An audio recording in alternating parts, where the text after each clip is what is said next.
Los encuentros a bordo de ovnis de Leo y Mike Dorshak.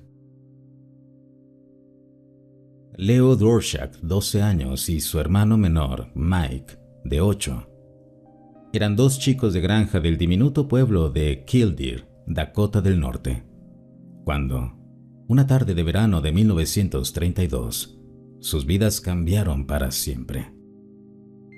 Estaban caminando a poco más de 1,5 kilómetros del pueblo, cuando vieron una extraña máquina plateada posada en el suelo, a unos 800 metros de distancia. Emitía destellos de hermosas luces de colores.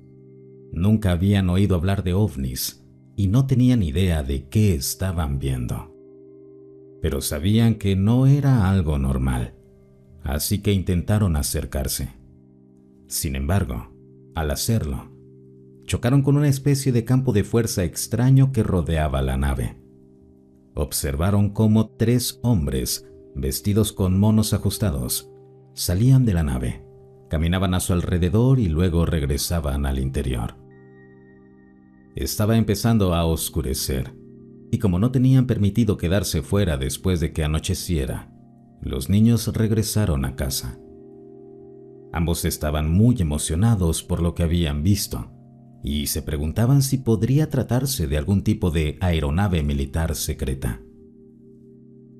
Regresaron al valle varias veces, pero no encontraron nada, hasta que, unas 2 semanas después, estaban ahí cuando la extraña máquina apareció sobre sus cabezas. Voló en completo silencio y aterrizó en el mismo lugar. Esta vez, 6 hombres salieron de la nave y nuevamente parecían estar estudiando el suelo y el paisaje a su alrededor. Avanzando con cautela, los niños fueron detenidos otra vez por el campo de fuerza. Los hombres parecían ajenos a la presencia de los niños, aunque tanto Leo como Mike sentían que probablemente sabían que estaban ahí. Volvió a oscurecer, así que corrieron a casa y le contaron todo a sus padres, quienes descartaron la historia como producto de su imaginación. Estaban muy emocionados por el segundo encuentro y comenzaron a visitar el valle con frecuencia. Su paciencia fue recompensada cuando, 2 semanas después, la nave volvió a aparecer en el cielo. Esta vez los niños lograron acercarse hasta unos 240 metros antes de que el campo de fuerza los detuviera. Les hicieron señas a los hombres, pero nuevamente fueron ignorados. Para entonces ya estaban obsesionados y comenzaron a visitar el valle de manera regular. Notaron que la nave siempre aparecía por la tarde. Una tarde, unas 2 semanas después, fueron al valle y la nave ya estaba ahí.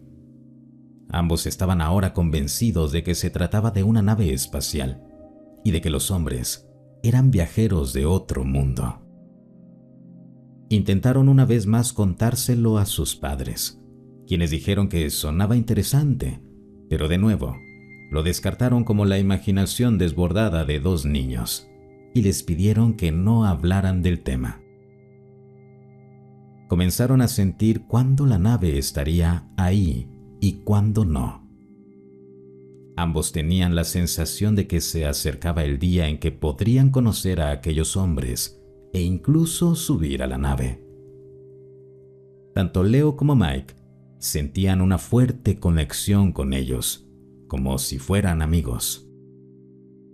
Una tarde temprano, a finales de agosto de 1932, regresaron a lo que ya llamaban el Valle de la Nave Espacial y vieron la nave aterrizada a tan solo unos 90 metros de distancia. Esta vez, el campo de fuerza los envolvió y los dejó inmóviles. No tuvieron más opción que sentarse y observar cómo los hombres salían de la nave, continuaban con sus misteriosas actividades y regresaban al interior. La nave despegó y el campo de fuerza se disipó. Su sexto encuentro ocurrió el 28 de agosto de 1932. Al llegar al valle, La extraña nave ya estaba ahí, y Leo y Mike pudieron acercarse hasta unos 30 metros. Pude observar muy de cerca a los hombres. Eran delgados, de aspecto joven, con cabello castaño, ojos azules y piel bronceada. Todos se parecían tanto entre sí que podrían haber sido gemelos. Los niños les hicieron señas y les gritaron, pero los hombres los ignoraron. Entonces Mike dio un salto y comenzó a sacudir los arbustos. Los hombres se giraron y los miraron, y ambos niños se encontraron paralizados por una extraña fuerza que pasó sobre ellos y los pegó al suelo. Los hombres regresaron a la nave, la cual despegó y los liberó. Aunque fue aterrador, ambos niños estaban convencidos de que los viajeros espaciales eran amistosos y los dos estaban ansiosos por tener otro encuentro. Al día siguiente regresaron al valle para volver a ver la nave, y apenas habían llegado cuando ésta apareció y aterrizó. Pero esta vez chocaron casi de inmediato con el campo de fuerza y se encontraban mucho más lejos de lo habitual. Decepcionados, les hicieron señas a los hombres. Esta vez, los hombres no solo les devolvieron el saludo, sino que uno de ellos se acercó hasta quedar a unos 3 metros. Les sonrió y levantó la mano en señal de saludo, para luego regresar a la nave. Ambos niños estaban encantados y supieron que, tarde o temprano, podrían hablar con los viajeros espaciales. Varios días después, sintieron que la nave ya estaría ahí y caminaron hasta el lugar. Y efectivamente, ahí estaba. Esta vez no había campo de fuerza y Leo y Mike pudieron caminar directamente hasta la nave y hasta los hombres. Observaron con fascinación mientras los hombres realizaban su trabajo, mirando ocasionalmente a los niños y sonriéndoles. Finalmente, uno de los hombres se acercó a ellos y les dijo que admiraban la gran determinación de los niños por conocerlos. El hombre explicó que, en efecto, eran extraterrestres de otro mundo y que volverían a encontrarse y aprenderían muchas cosas. La oportunidad llegó el 19 de septiembre. Ya casi anochecía cuando Leo y Mike caminaron hasta el valle y vieron la nave ahí. Se acercaron directamente y fueron recibidos por 2 de los hombres, quienes les ofrecieron dejar que tocaran la nave. Luego, los niños fueron invitados a subir a bordo. Tras ser descontaminados por una luz extraña, se les dio un recorrido por el interior de la nave. Los extraterrestres sentaron a los niños y mantuvieron una conversación de 2 horas con ellos, compartiendo gran cantidad de información sobre ellos mismos. Este resultó ser el primero de una serie de encuentros para Leo Dorshak. De hecho, conforme Leo creció, fue llevado regularmente a bordo. Los extraterrestres se reunieron con él durante gran parte de su vida, compartiéndole enormes volúmenes de información sobre ellos mismos y sobre el futuro de nuestro planeta. Le dieron muchas predicciones, las cuales resultaron ser precisas. Leo es uno de los casos de contacto más antiguos y extensos registrados, y ofrece una mirada fascinante a la presencia extraterrestre en nuestro planeta.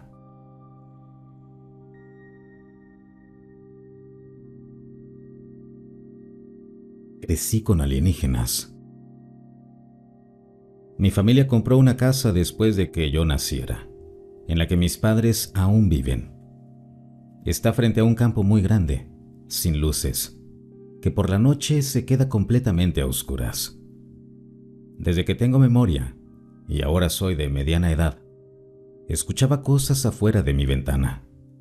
Ruidos entre la hierba, a veces un sonido muy fuerte como un zumbido, parecido al de un avión pero no exactamente. y en ocasiones durante horas. Y siempre tenía una voz abrumadora en mi cabeza que me decía que no mirara afuera hasta que todo terminara. Siempre ocurría más o menos a la misma hora, entre las 2 y las 5 de la mañana. En mi habitación hay 2 ventanas que dan hacia ese campo, y en la que siempre escuchaba los ruidos. A veces tenía la sensación de que alguien me observaba desde ahí. Y esas ventanas están bastante altas, más arriba del nivel normal de los ojos si alguien estuviera de pie frente a ellas.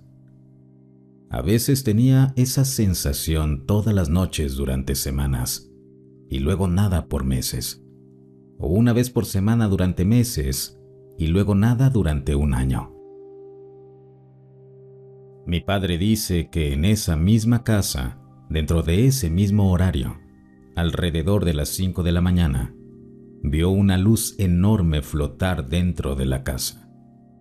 Dijo que era un orbe de luz blanca azulada, que fue desde la cocina, el punto medio de la casa, hasta el final del pasillo, donde mi habitación es la última, y que luego desapareció.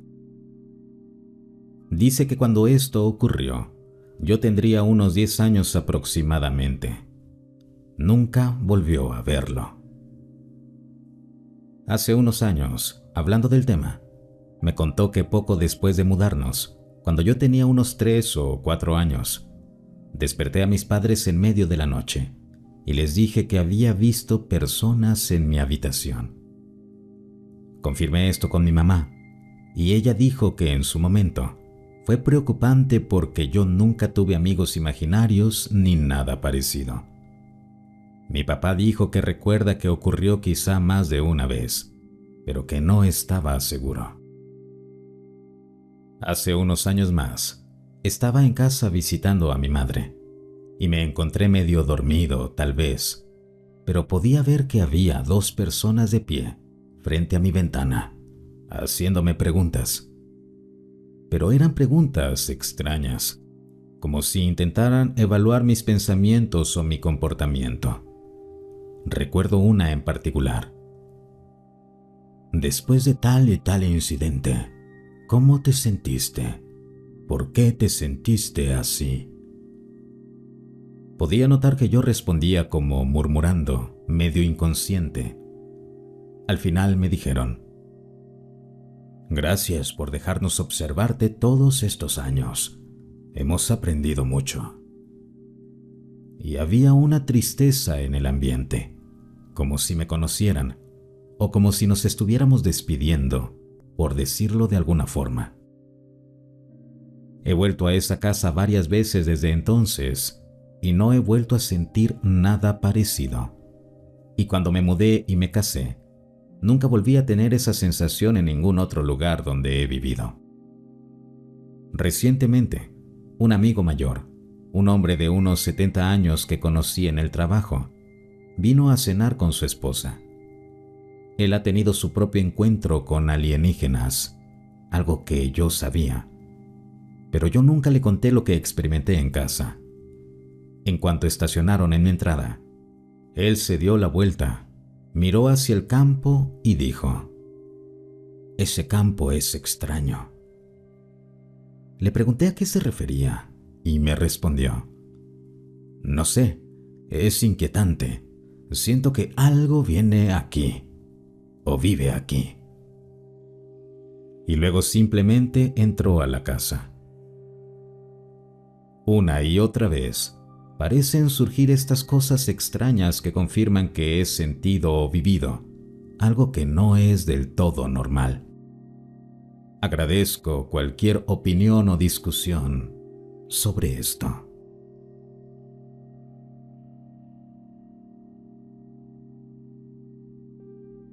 Un amigo de mi padre, que ahora debe tener más de 70 años, vivía en Córdoba, Argentina en ese entonces, una zona con muchos avistamientos en el Cerro Uritorco. Solía contarnos historias muy similares cuando venía a cenar a casa. Decía que cuando era niño, se despertaba en medio de la noche por luces blancas y azuladas, y que cuando intentaba despertar a sus padres y hermanos, estos no reaccionaban sin importar cuánto gritara o los sacudiera.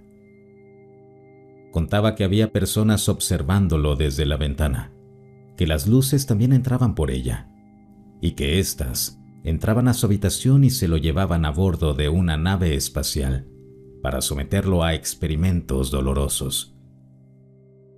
Nos mostró pequeñas cicatrices donde los tubos y las sondas habían entrado en sus brazos y en el abdomen.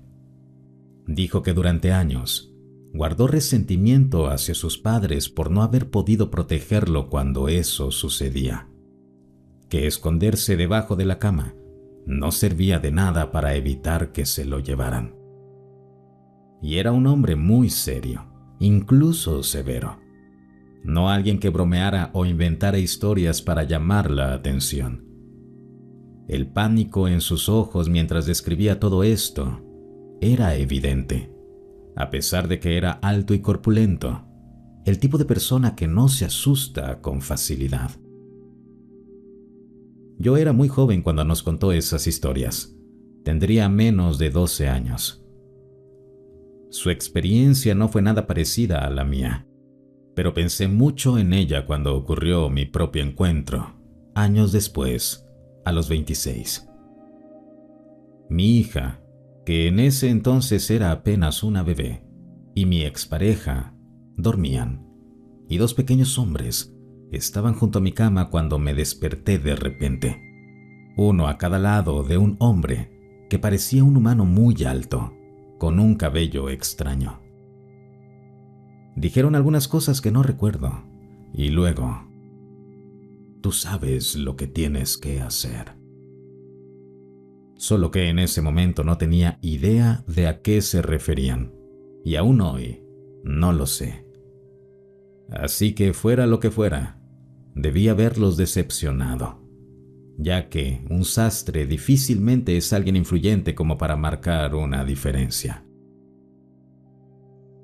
Luego, algunos años después, cuando mi hija, que ahora tiene 15, tenía 11 o quizá 10, me dijo una mañana que había dormido muy mal porque había una luz blanca azulada afuera de la ventana de su habitación, una ventana muy pequeña en realidad.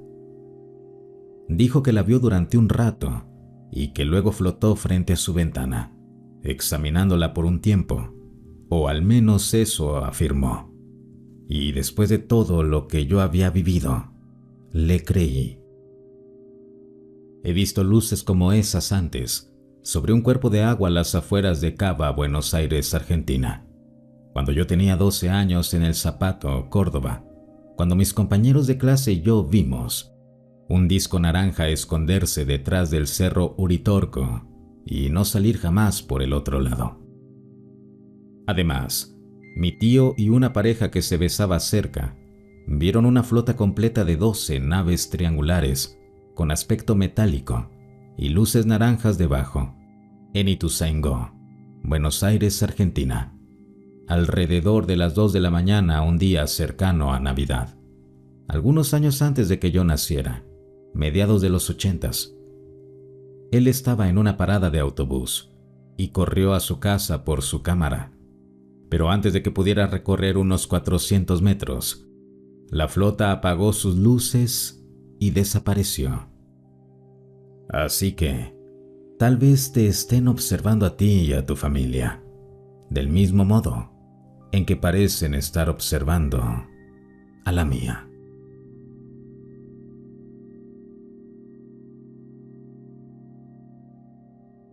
Las muñecas de porcelana.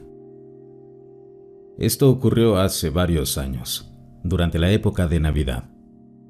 Mi familia y yo estábamos de compras en una tienda antigua del centro de la ciudad.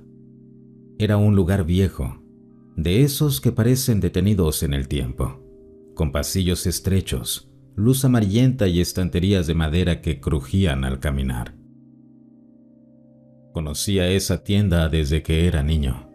Había ido ahí tantas veces que sabía perfectamente dónde estaba cada cosa. El área de juguetes se encontraba en la esquina trasera del local. 3 pasillos largos, uno junto al otro. Unas noches antes, había visto unas muñecas de porcelana hermosas, colocadas en un estante. Eran delicadas, con rostros pálidos, ojos de vidrio y vestidos antiguos.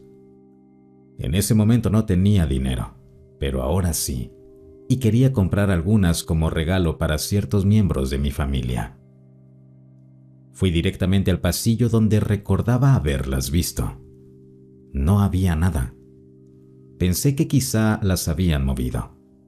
Revisé el segundo pasillo. Nada. El tercero tampoco. Volví a recorrer toda esa zona otra vez, con calma, mirando estante por estante. Las muñecas no estaban en ningún lado. Comencé a sentirme incómodo, no solo porque no las encontraba, sino porque estaba completamente seguro de que habían estado ahí. Ocupaban todo un estante. Era imposible que las hubiera imaginado. Caminé por esa área varias veces más. Empecé a notar que algunos clientes me miraban de forma extraña, como si les pareciera raro que diera tantas vueltas sin llevar nada en las manos. Después de varios minutos, tuve una idea absurda, casi automática. Darme una última vuelta, pero despacio, sin pensar demasiado, solo caminar. Y entonces las vi. Las muñecas de porcelana estaban ahí, todas, en sus cajas, exactamente como las recordaba. Ocupaban todo el estante del pasillo. Fue como si siempre hubieran estado ahí, y al mismo tiempo, como si acabaran de aparecer. Sentí un escalofrío inmediato. Me quedé quieto unos segundos mirando. No entendía cómo había podido pasar por alto algo tan evidente. Intenté convencerme de que simplemente estaba cansado o distraído. Fue entonces cuando noté algo más. El ambiente había cambiado. Todo estaba en silencio. Ya no se escuchaban pasos ni voces, ni el ruido típico de una tienda llena en temporada navideña. Nadie más entraba al pasillo donde yo estaba. Miré hacia los extremos del pasillo y vi a personas pasar frente a él, pero ninguna volteaba, ninguna entraba. Era como si ese espacio no existiera para ellos. Incluso vi a mi propia familia pasar frente al pasillo.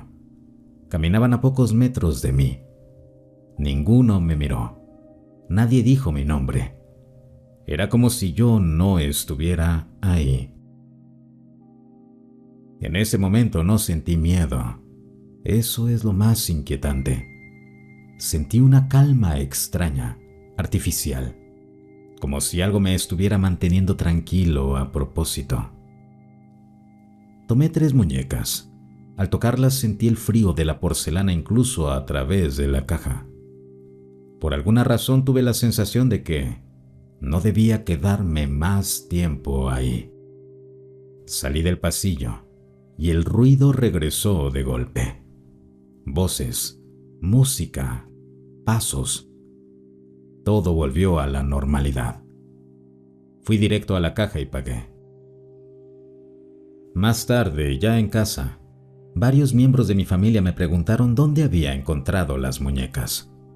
Me dijeron que ellos también las habían estado buscando, que recorrieron el área de juguetes varias veces y que no había nada parecido.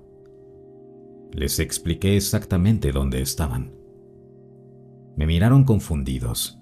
Juraron que habían revisado ese mismo pasillo una y otra vez, que no había muñecas, que no había ningún estante lleno de cajas. Ahí fue cuando sentí el verdadero miedo. No fue un susto inmediato, sino algo más lento. Una sensación pesada. Empecé a recordar el silencio, la forma en que nadie me veía, la manera en que las muñecas parecieron aparecer solo para mí. Hasta el día de hoy no sé qué fue lo que pasó. No sé si fue algún tipo de fallo en la realidad, un momento fuera del tiempo o algo más. A veces pienso que ese pasillo no era exactamente la tienda, que por unos minutos estuve en otro lugar, o que se me permitió ver algo que no debía. Nunca volví a ver muñecas de porcelana en ese lugar, y todavía, cuando recuerdo sus rostros detrás del vidrio de las cajas, tengo la sensación de que no eran simples juguetes, sino algo que estaba esperando ser encontrado.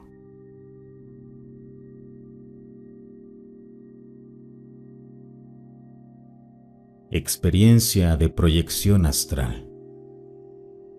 Hola, de verdad necesito ayuda de personas que sepan del tema, porque lo que me ocurrió fue extremadamente extraño y todavía no logro entenderlo.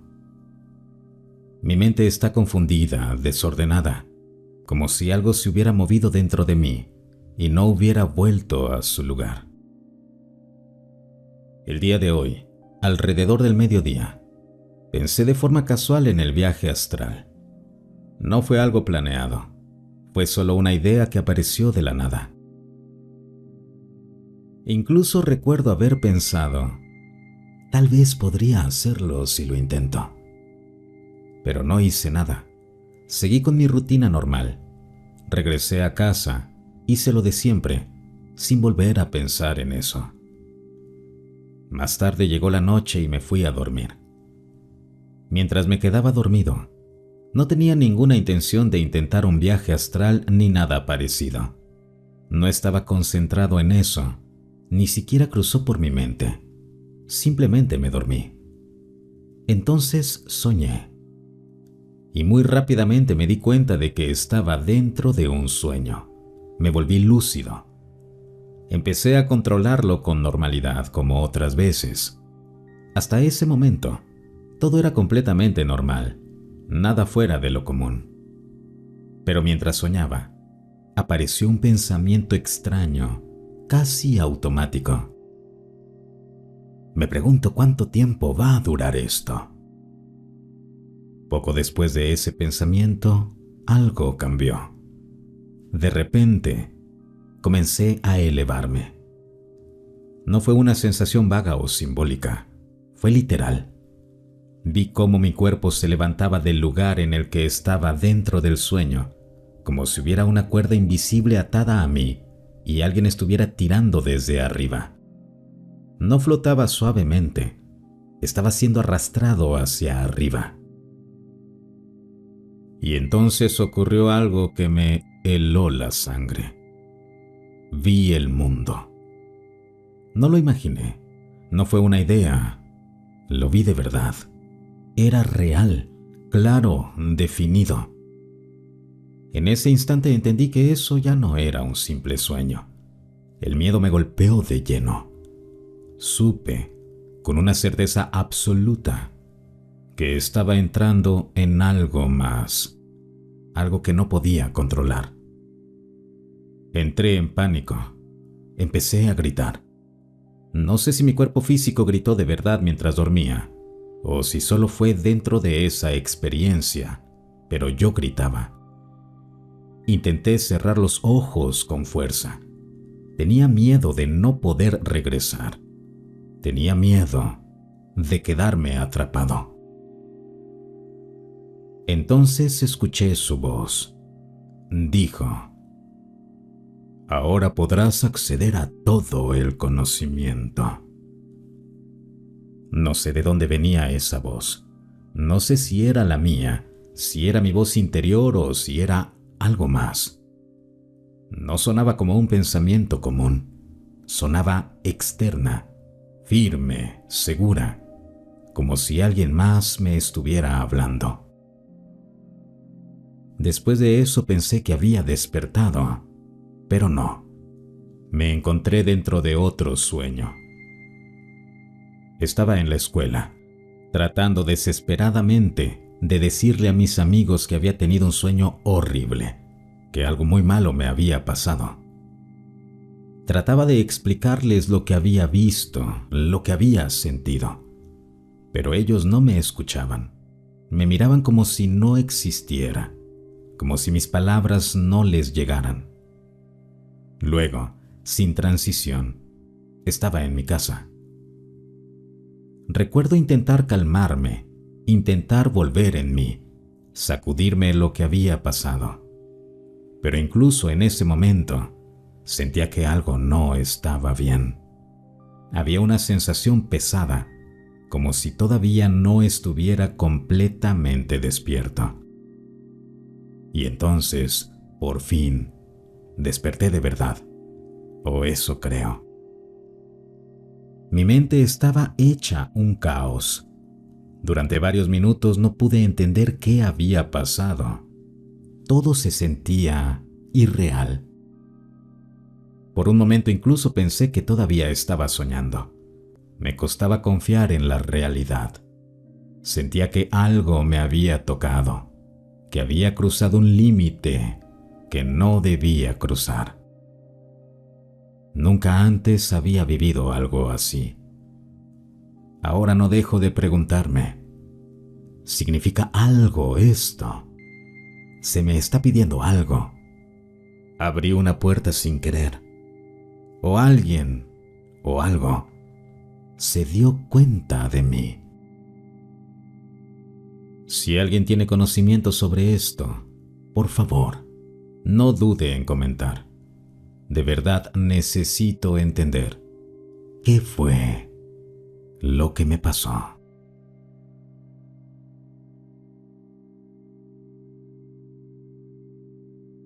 La semana pasada tuve una experiencia extremadamente perturbadora y esperaba que alguien pudiera tener alguna sugerencia o ayudarme a entender qué fue lo que pasó. La noche anterior a la experiencia tuve muchas dificultades para quedarme dormido. He estado pasando por un momento realmente difícil, así que antes de acostarme pedí con mucha intensidad que se eliminara cualquier posible entidad negativa de mí y de mi familia. No soy religioso, pero aún así pedí ayuda a ángeles, a Jesús, a Dios, a la bondad, a la fuente y a cualquier ser con buenas intenciones. Dejé muy claro que cualquiera que no tuviera intención de amor debía irse permanentemente o ser removido de nuestros cuerpos, nuestro hogar, nuestros vehículos, nuestros lugares de trabajo y ocio, y de nuestras vidas. Pedí la transmutación de lo negativo a lo positivo. Hice un ejercicio instintivo de extraer entidades negativas desde mi frente para eliminar cualquier resto, y las empujé hacia afuera por la ventana. Mi cuello me dolía de una forma molesta y poco usual. Me despertaba constantemente con reflujo ácido, tomando bicarbonato con agua y yendo al baño. Mis ojos se cruzaban y el ojo izquierdo me dolía. Afuera había una niebla espesa, completamente opaca. Estaba sudando y vi que la temperatura era de 27 grados Celsius, así que cerré la ventana y encendí el aire acondicionado. La última vez que me desperté, alrededor de las 3 de la mañana, me sentía extremadamente aturdido, casi como si no fuera yo mismo. Me costaba recordar lo que acababa de hacer. Me miré al espejo y me sentí extraño, casi como si estuviera poseído. Volví a la cama. Estaba a punto de quedarme dormido. Me sentía extremadamente cansado y pensé que quizá podría proyectarme astralmente. Nunca lo había logrado antes, pero lo intenté. De repente, sentí que me estaba desmayando. Justo en ese momento, escuché: "Pregúntame", con la voz más espeluznante dentro de mi cabeza. Sonaba femenina. Entré en pánico y empecé a mover mi cuerpo desesperadamente para intentar despertar. Pensé que había despertado. Dije: "Oh, Dios mío", en voz alta, y comencé a llorar. Mi pareja me consoló. Estábamos en nuestra habitación, en nuestra cama, a oscuras, pero todo se sentía diferente. Aquí teníamos un cabecero con barandal y mi pareja tenía una mesita de noche. Una pequeña luz amarilla muy brillante seguía iluminando mi ojo detrás de la cama, y mi pareja también la vio. Ninguno de los dos sabía de dónde provenía. Cuando le mencioné a mi pareja que la luz me estaba quemando el ojo izquierdo o la retina y que estaba dejando una impresión visual, fue entonces cuando realmente desperté. Poco tiempo después, alrededor de las 4 de la mañana. Me quedé acostado un momento tratando de entender lo que había pasado. Estaba en shock, perturbado y con miedo, y me aseguré de escribir todo esto en cuanto me calmé un poco. Estoy bastante preocupado. ¿Fue esto algún tipo de proyección astral? ¿Pudo haber sido una entidad negativa? Si alguien tiene conocimiento sobre esto, agradecería cualquier cosa que esté dispuesto a compartir.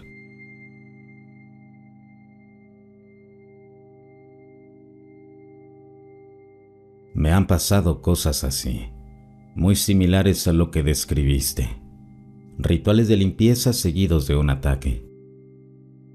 Es interesante que menciones un dolor raro en el cuello antes del ataque.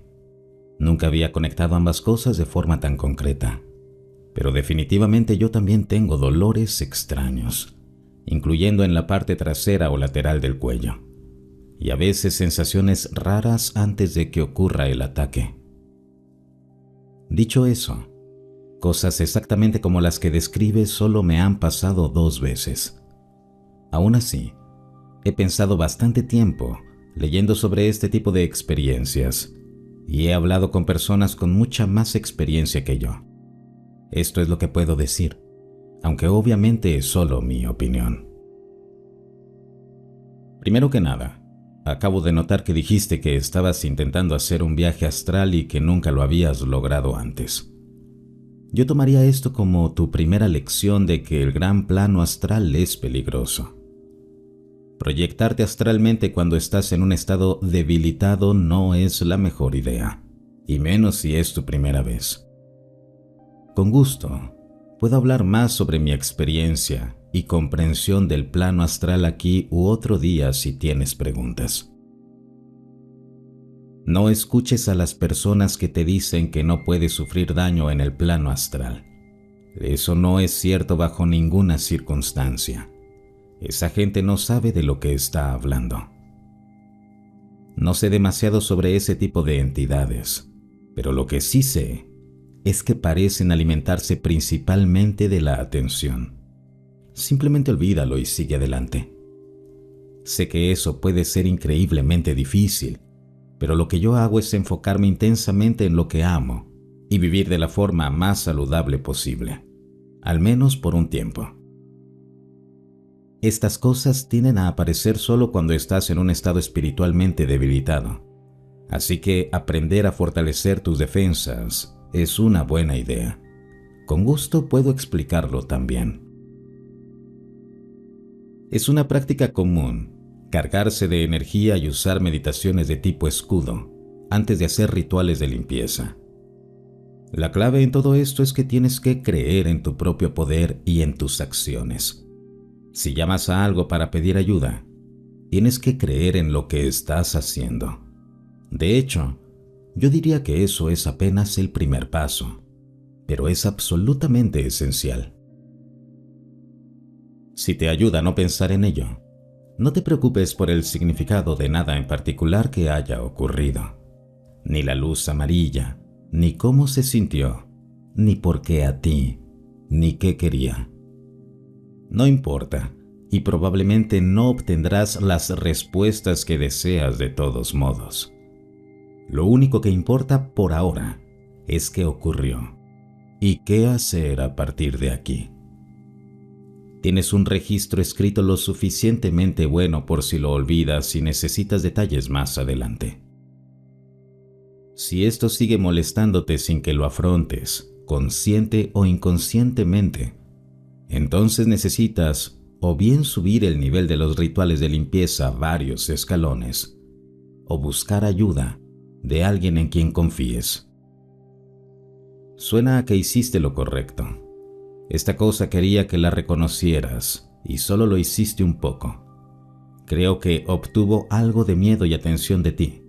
Y ahora debería irse con otra persona en otra dimensión o lo que sea, porque no reaccionaste particularmente mal.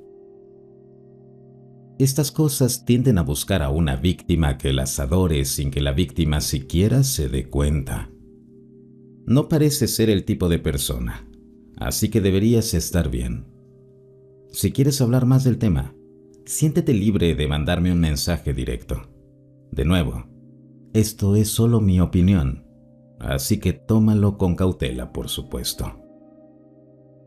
Espero que todo salga bien. Ahora que lo pienso, tengo mucho más que decir si te interesa, pero dejaré este mensaje así por ahora. Ya llevo demasiado tiempo escribiendo. Una última cosa. Sigue pidiendo ayuda. Sé preciso y realista en la forma en que pides ayuda. Y hazlo con amor y gratitud. Perdón si suena condescendiente. Solo estoy intentando ayudar. Por lo que cuentas, parece que no estás del todo seguro respecto a la espiritualidad y temas similares. Te recomendaría encontrar un bodhisattva que te agrade y pedirle ayuda. Los bodhisattvas son una de las cosas con las que he tenido muchos resultados buenos y concretos.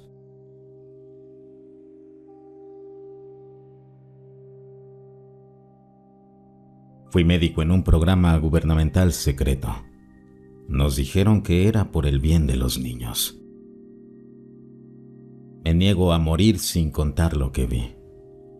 Estoy llegando al final de mi vida, y el miedo que me mantuvo en silencio durante 60 años no es nada comparado con el miedo a lo que viene después. Dirán que estas son las delirantes confesiones de un anciano. Siempre lo hacen. Pero si fui capaz de mentirle a mi propia familia durante décadas, imaginen lo que un gobierno poderoso puede hacer a toda la población. Apenas entiendo cómo funciona Internet. Mi nieto me mostró este lugar hace unos meses. Dijo que era el mejor sitio para dejar algo atrás. Espero que tenga razón. Cuando fui seleccionado para unirme al proyecto Joven Patria, no pude contener mi emoción. Para un residente de medicina como yo, ser invitado a algo tan secreto superaba cualquier cosa que hubiera imaginado. No estaba abierto al público, ni siquiera se reconocía su existencia. Ese nivel de secretismo me hizo sentir importante. También me mantuvo ciego ante el horror en el que estaba entrando. Nos dijeron que estábamos ayudando a nuestro país a luchar contra el comunismo, que estábamos protegiendo a los niños de tomar el camino equivocado. No había mayor honor que ese. Esa fue la mentira que nos vendieron. Los primeros días dentro de la instalación fueron exactamente lo que prometieron. Exámenes médicos, seguimiento del crecimiento, evaluaciones psicológicas, videos educativos. Nada fuera de mi formación profesional. Pero incluso entonces, 2 campos en los formularios médicos llamaron mi atención. Solo eran llenados por mis superiores. Compensación aplicada, sí o no. Cambios físicos visibles. Seguido de 3 líneas en blanco. En ese momento no sabía qué significaban. Pero pronto lo aprendería. La instalación estaba completamente aislada. Una vez que entras, no salías, ni siquiera los fines de semana. Los acuerdos de confidencialidad que firmamos eran peores que cualquier cosa que se vea hoy en un trabajo corporativo. Estoy casi seguro de que una de las cláusulas autorizaba el uso de fuerza letal en caso de filtraciones de información, como si eso fuera posible. A pesar de todo, me sentía afortunado de estar ahí. Venía de una familia militar. Oportunidades así no se le daban a cualquiera. Uno de los niños me dijo que tenía una cara graciosa, que parecía un conejo. El apodo se quedó. Todos empezaron a llamarme el Doctor Conejo. Los niños me querían. Yo era más joven que la mayoría de los médicos y oficiales, y el aislamiento los hacía desconfiar de los adultos. No se suponía que se encariñaran con ninguno de nosotros, pero lo hicieron de todos modos, especialmente los que ya estaban ahí antes de que yo llegara.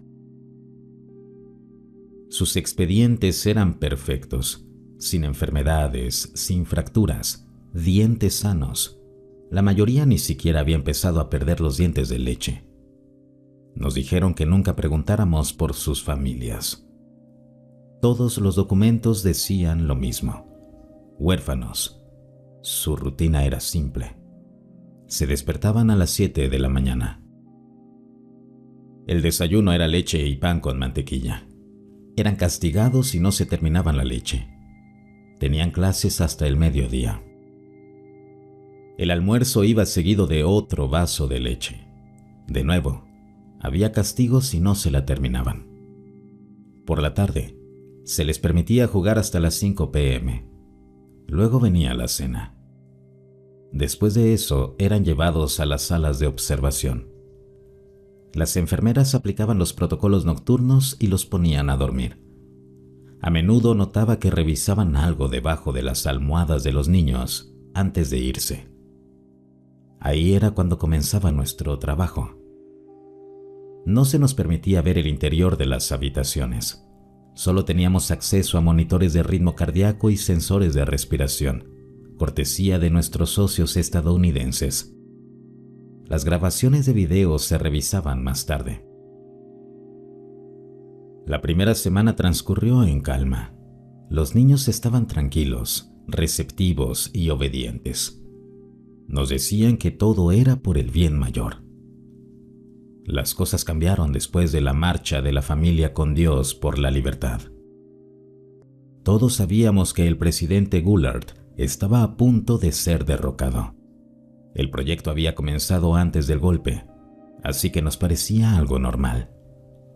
Pero no había nada divino en lo que realmente hacíamos, y mucho menos libertad.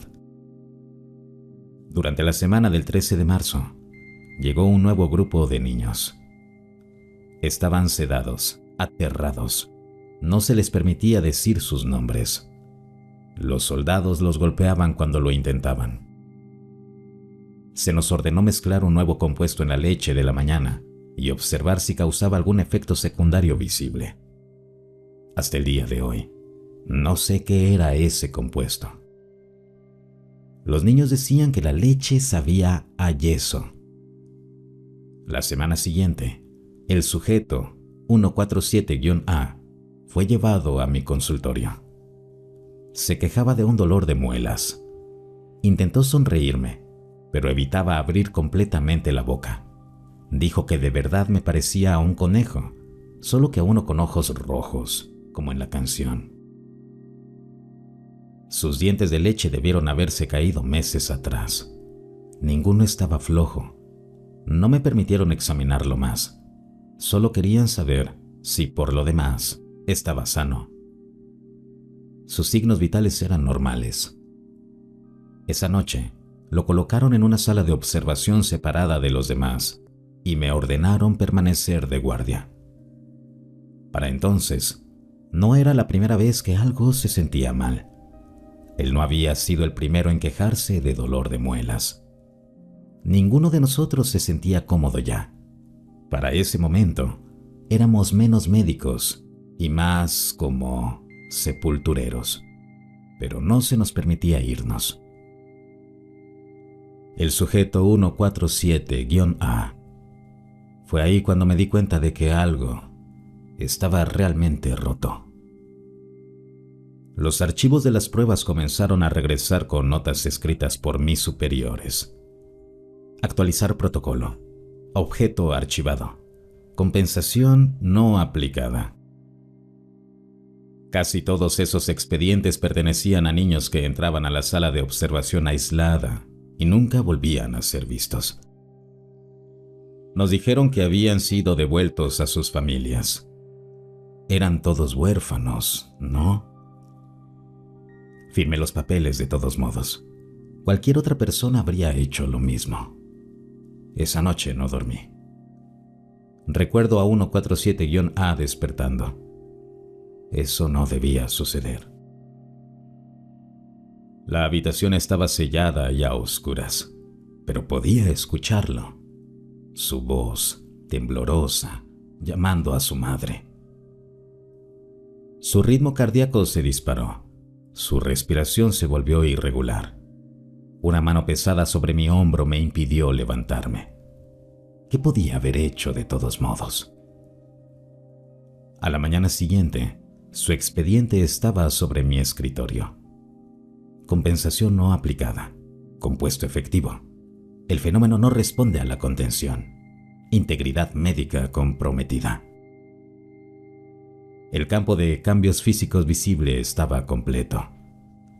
No soy capaz de repetir la mayor parte de lo que decía, pero una línea todavía me persigue. El sujeto presenta doble arcada dental. Esa fue la última vez que vi al 147-A. Mi padre logró sacarme de ahí esa misma tarde. Usó contactos lo suficientemente altos como para que mi renuncia pareciera una emergencia familiar. Nunca le pregunté cuánto le costó. Tenía demasiado miedo de saberlo. Tuve suerte, muchísima suerte. O tal vez los que se quedaron fueron más afortunados, porque yo aún recuerdo lo que hicimos ahí. Los dolores de muelas nunca cesaron, tampoco los cambios físicos visibles. Después de eso, nadie volvió a mirar las grabaciones. Ninguno de nosotros salió de ese lugar completo. Pasé el resto de mi vida intentando olvidar. Nunca pude. Ahora los niños están desapareciendo a un ritmo alarmante, y yo sé por qué. Pronto, lo que creamos será convertido en protocolos de salud pública por las personas adecuadas. Eso espero. Cuando eso ocurra, síganlos, por favor. No permitan que lo que le pasó a 147-A vuelva a suceder. Conservé todos mis dientes, cada uno de ellos. Ahora están bajo mi almohada. El sabor a hierro no ha desaparecido de mi boca. Cuando esto sea publicado, me acostaré y dormiré. Lo que sea que me esté esperando es peor que la muerte. Pero si tengo razón, aceptará mi oferta. Y tal vez eso sea suficiente.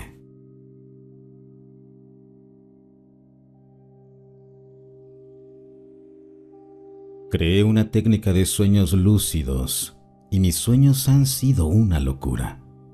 También se la he enseñado a otras personas. Hace unos años creé una técnica para alterar la percepción llamada limbo. Con el tiempo descubrí que esta técnica tiene muchos usos, pero uno de los resultados más surrealistas es el sueño lúcido.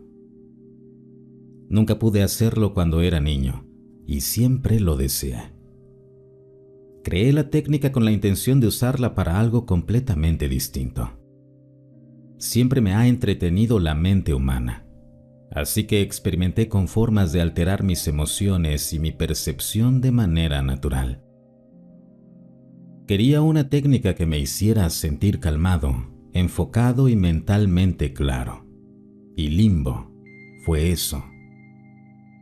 No podía creer cómo me hacía sentir cuando la creé por primera vez. Muy relajante, eufórica y capaz de hacerte dormir casi de inmediato cuando se realiza correctamente. Pero en menos de 2 semanas practicando Limbo a diario, tuve mi primer sueño lúcido. En ese momento no vi ninguna relación. Sin embargo, seguí practicando Limbo todos los días porque era relajante y eufórico. Y mis sueños lúcidos comenzaron a ocurrir con más frecuencia, además de volverse mucho más vívidos. No fue sino hasta una noche en la que usé Limbo antes de dormir. Normalmente solo lo practicaba durante el día cuando tenía tiempo libre, que algo cambió.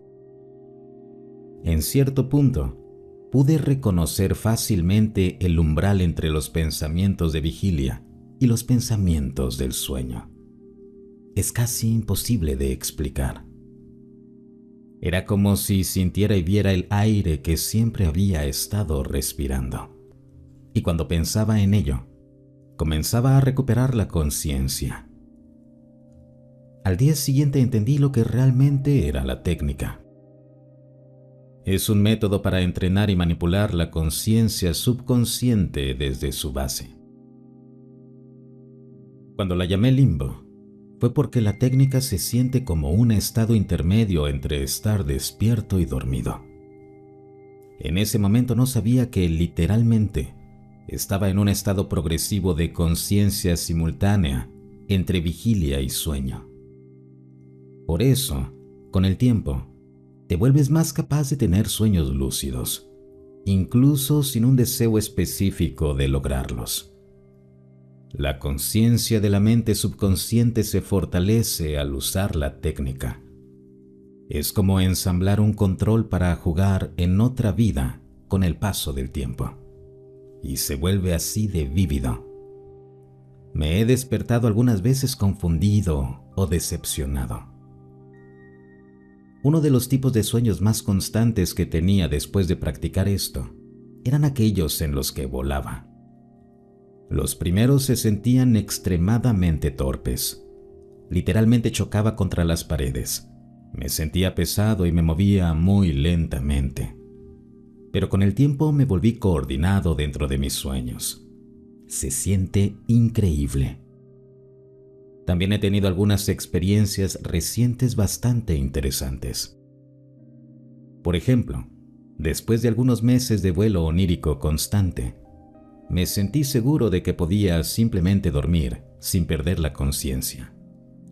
Sabía que podía pasar sin interrupciones de estar completamente despierto a soñar y volar. Quise probarlo porque estaba convencido, así que me fui a dormir, pero mantuve mi conciencia aprendida a través del limbo y pasé sin problemas a mis sueños. El cuerpo seguía plenamente consciente, pero no de forma física. Era totalmente consciente del proceso de pasar de estar despierto a dormir y luego soñar. Al hacer esto, seguía acostado en mi cama, usando la misma ropa pero soñando. Entonces me senté, luego me levanté y pensé en volar, así que volé. En ese momento me pareció increíble. Más que volar, estaba levitando en el sueño. Pero levité hacia el pasillo de mi casa y todo era igual. Me emocioné mucho por haberlo logrado y solté el control. Recuerdo claramente cómo todo se volvió negro cuando me rendí, como si hubiera pensado, ya lo hice, bien, ya terminé. Si puedes tener sueños lúcidos, esta técnica puede hacerlos 100 veces más vívidos. Es un método probado y comprobado que me encanta compartir. Adjuntaré un documento de Google con la técnica, pero por favor, revisa mi video en YouTube para aprenderla y mostrar apoyo. Muchas gracias.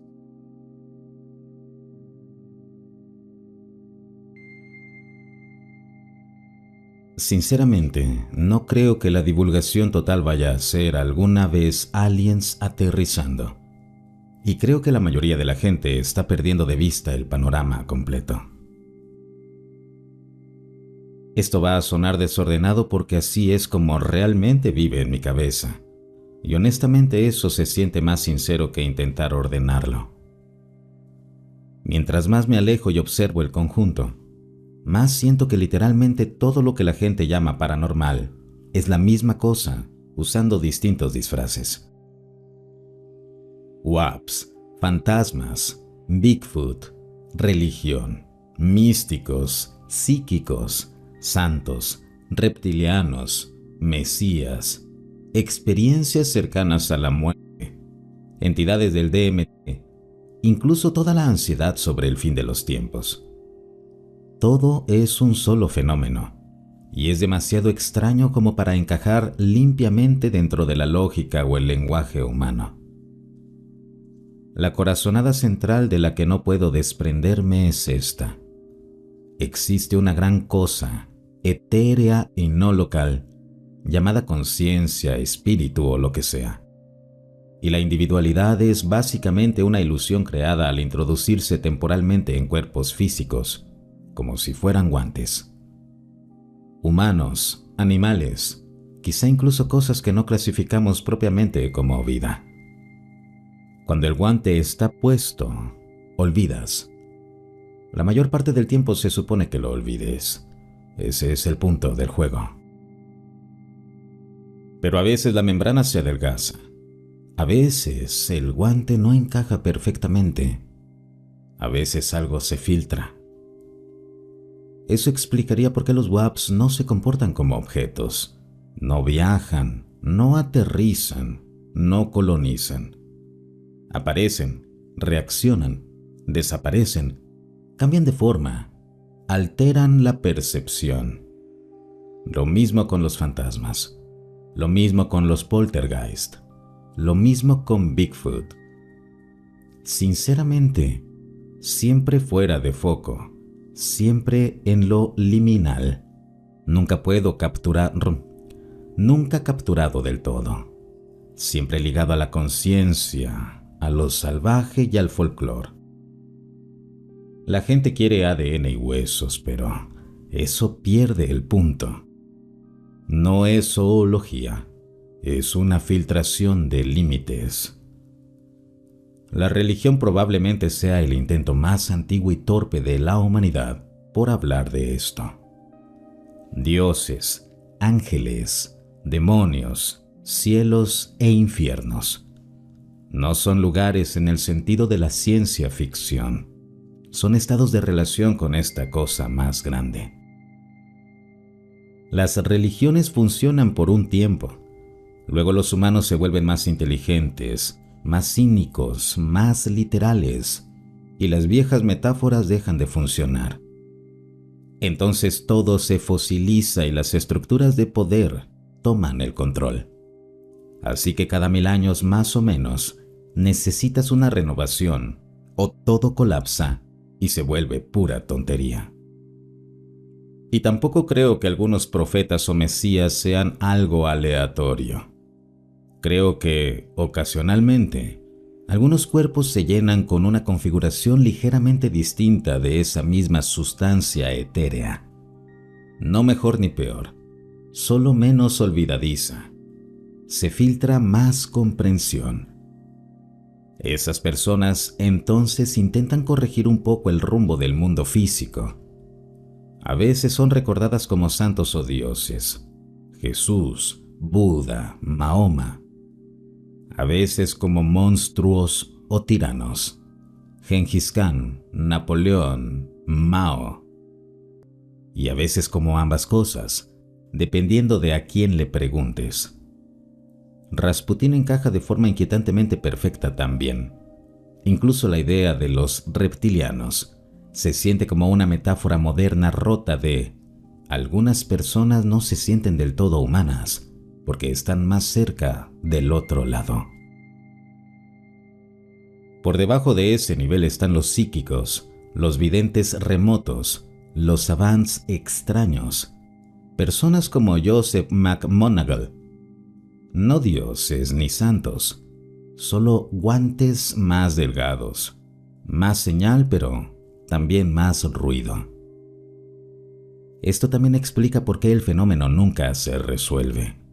No hay una revelación final, no hay aterrizaje ni hay cierre. El cierre es un concepto humano. Los arcos narrativos son una adicción humana. Al fenómeno no le importa. Es demasiado extraño. Simplemente es, y solo aparece cuando las condiciones lo permiten. Esta es también la razón por la que la divulgación siempre fracasa. Los gobiernos no pueden divulgar algo que no se comprime en hechos. Extraterrestres en naves. Es en realidad la PSYOP segura. Mantiene intacto el materialismo, mantiene la historia simple, mantiene a la gente esperando un evento en lugar de cuestionar la estructura de la realidad. Elizondo, Mellon, Fravor, Grosh, DeLong, todos orbitan esto sin llegar a decirlo del todo. Algunos lo intuyen, otros lo mitologizan, otros genuinamente no saben qué están mirando. Lazar, en especial, se siente como alguien que tocó algo real y luego lo envolvió en la única historia disponible para él. Greer, curiosamente, quizá entienda esto mejor que la mayoría y también lo explote con más fuerza. CE5 no es invocar alienígenas, es sintonizar la percepción, pero lo vende porque el misterio nunca termina y la gente quiere el control sobre algo incontrolable. Donde se vuelve más oscuro para mí es en la tecnología y la inteligencia artificial. Aquí es donde mi pensamiento quizás se separa del de la mayoría de la gente del mundo ovni. No creo que la inteligencia artificial sea progreso en un sentido espiritual. Creo que es nuestro intento de construir nuestro propio blob etéreo dentro del plano físico. Un Dios sintético. Algo que atrape la atención, la identidad, la memoria y el significado, en lugar de permitir que se disuelvan de nuevo en esa cosa más grande. Y por eso la inteligencia artificial se enmarca como el anticristo en el lenguaje religioso moderno.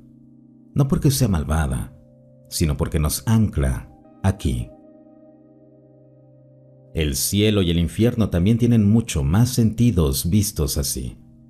El infierno no es fuego ni demonios, es quedarse atrapado, permanecer denso, seguir atado al ego, el poder y la permanencia. Fíjate cómo los infiernos religiosos siempre están llenos de torturas humanas. El cielo y la reencarnación son solo opciones. Disolverse de nuevo en el blob o ponerse otro guante. Quizá incluso uno mejor si jugaste limpio el juego, o tal vez regreses para arreglar algo que rompiste. Y sí, la idea de la decadencia moral se siente real para mí, pero no en un sentido boomer de los jóvenes de hoy. Más bien como que las civilizaciones se vuelven demasiado listas, demasiado autorreferenciales, demasiado narcisistas, demasiado convencidas de que ya lo han resuelto todo, y entonces se desvían en la dirección equivocada. Luego algo reinicia todo. No un apocalipsis con trompetas, sino eventos a nivel de extinción. Un meteorito, una plaga, el clima, lo que sea. Se borra el tablero. Llega una nueva tanda de espíritus y se intenta otra vez. Un día del juicio, sin juez. Así que, si llega algún tipo de divulgación, no creo que sea en forma de archivos o videos. Creo que será una nueva religión, o algo cercano a una religión, pero despojada del absurdo medieval y adaptada a mentes cínicas y posmodernas. Algo que admita la incertidumbre, algo que no prometa cierre, algo que diga: esto es demasiado extraño, pero así es como puedes vivir de todos modos. Porque al final del día, a eso apunta todo esto. No a respuestas ni a extraterrestres ni a tecnología. Solo a un recordatorio de que la realidad es mucho más extraña de lo que nos resulta cómodo, y que probablemente no estamos destinados a comprenderla del todo mientras llevamos puestos estos guantes. Y honestamente eso está bien. El fenómeno es simplemente demasiado extraño.